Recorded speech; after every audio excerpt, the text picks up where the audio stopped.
New York State on pause, policies that assure uniform safety for everyone. Hesitant to go into the classroom for the first time. I didn't know what to expect. I think it was in the very beginning where we had like no PPE. And we had to go into the rooms by ourselves and we had like no help or anything.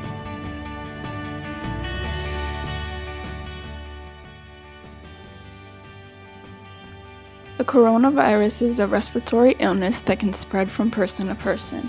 There are many types of human coronaviruses, including some that commonly cause mild upper respiratory tract illnesses. I went into the field wanting to help people. So like when you see people in distress and they really need your help, I guess there's nothing to do but to help them. Shortages in protective gear triggering protests in California and Kansas City.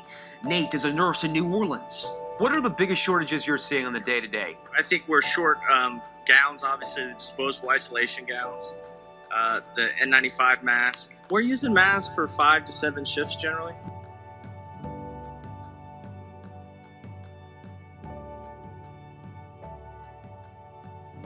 What did you learn working through such a big pandemic like this? You really need your coworkers, that nursing isn't a one-man job. You need everybody that works on the floor, doctors, your fellow coworkers that are nurses, the nursing assistants, that they're all there to help you. Because when supplies are so limited and there's only a limited amount of time that you can go into the rooms, you have to depend on your other coworkers who are going into the room to be like, oh, okay, I'm gonna do this when I go in there, so you don't have to go in and do it. So just teamwork and communication, it came a long way. It's a light at the end of the tunnel. Like we saw a lot of deaths, but then we also discharged like a lot of patients, and we saw them go from like the worst. And there were stories where some patients were like in the ICU for months, and then they came down to the floor and they ended up getting discharged and being healthy.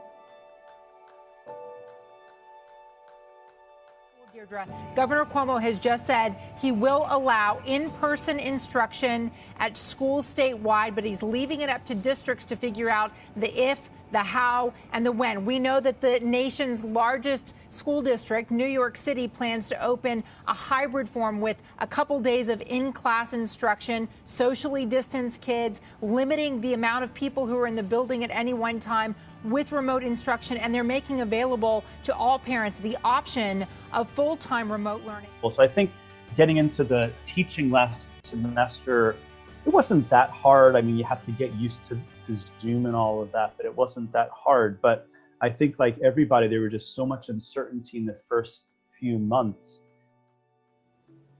As a student, it was hard to adjust to online learning, but as time went on, I got used to it.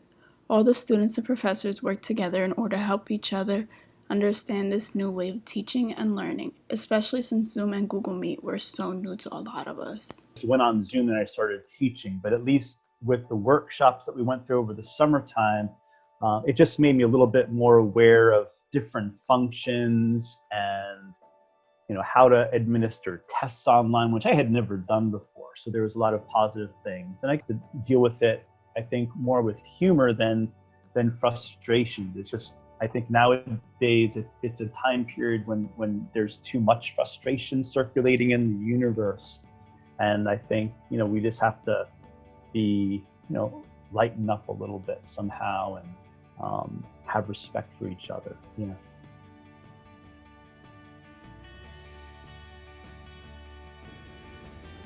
As a college student and a healthcare worker's sister, you experience many different challenging obstacles and emotions.